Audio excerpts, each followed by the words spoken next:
Hi, this is Melanie, and I just wanted to show you how I do my snacks. Every now and then, you need a crunch, or at least I do. Um, there's not a whole lot of vegetables that have, well, there's no vegetables that have this texture. So every now and then, I need something crunchy, something I can eat with um, salsa, something I can eat with um, taco meat, something I'm familiar with. So occasionally, I do eat chips. And I try to select better chips. These are made from bean rather than potatoes, or rice and bean are a better carb for you. And because chips can be a gateway for me, I can just continue to eat a whole bag if I don't limit myself. I measure everything out and I put it in packages and servings, and then I'll mark the package. This tells me that this is the bean chips and there's 120 calories, 3 fibers, and 17 carbs. And the fiber count is important because the higher the fiber, the less the carb impact, and that's only if it's over 5. So this one really probably doesn't matter, but I put it on there for my sake. What I do is I'll just open the bags up and I'll put them in a bowl. And hey, I'm only going to be eating these, so I just make sure my hands are clean. And I turn my scale on, and the serving size is 1 ounce according to the package.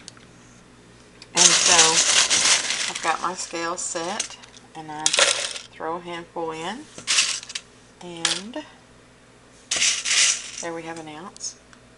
And I'll put it in the package that I've already put the label on. Now, you don't have to have labels, you don't have to go out and buy special labels, but you do need some bags or some kind of containers to put these in. If you're worried about reusing them, I've got 2 more bags here, and when I empty these, I'm just going to add more to them and just rotate them until I use all the chips.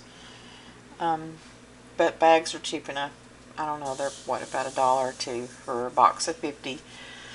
So they're cheap enough that you can do this and it's not a big concern. Now, as far as the labels go, you can just write that on a piece of paper and tuck it inside with the chips. Or you can put a piece of tape, not scotch tape, but some kind of tape you can write on. Or if you have a marker, you can just write on the bag, if you've got something that'll stick to the bag. And that's a quick, easy grab snack. I don't leave them out where I can check them all the time and see them and grab, because, that's tempting. I will put them away. And then when I plan my meals, I'll plan around what I've got here. Use these as a snack or a part of a meal. And so that's how I do my snacks to keep myself portioned, so I won't eat more than I should. Okay, I just want to add this to the end. Here's how I ended up storing the chips once I got them portioned. I put them in a bigger bag, and so instead of writing each individual label like I did on the first set, I didn't on these. I just wrote a label and stuck it on the outside. One simple label and perfect. And then here's where I portioned up some blocks of cheese. I never, it's useless to buy slices because you're paying extra for packaging. So I normally buy cheese in blocks, and as you can see, I've labeled each bag with the calories, carbs, fat content, and the cholesterol. And it's also got a name on it and where I got it from, because I'm taking the label off. But anyway, this is Christian's bag.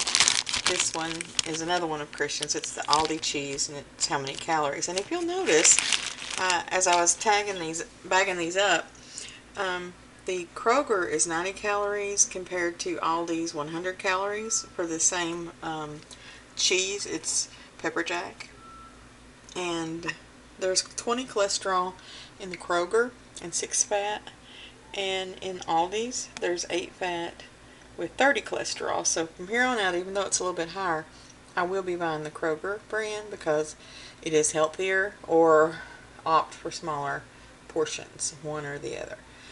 And the reason it's labeled with names is because the boys tend to eat theirs quicker than I do, and so we just portion it out. Each has their own individual, and we eat it as we go.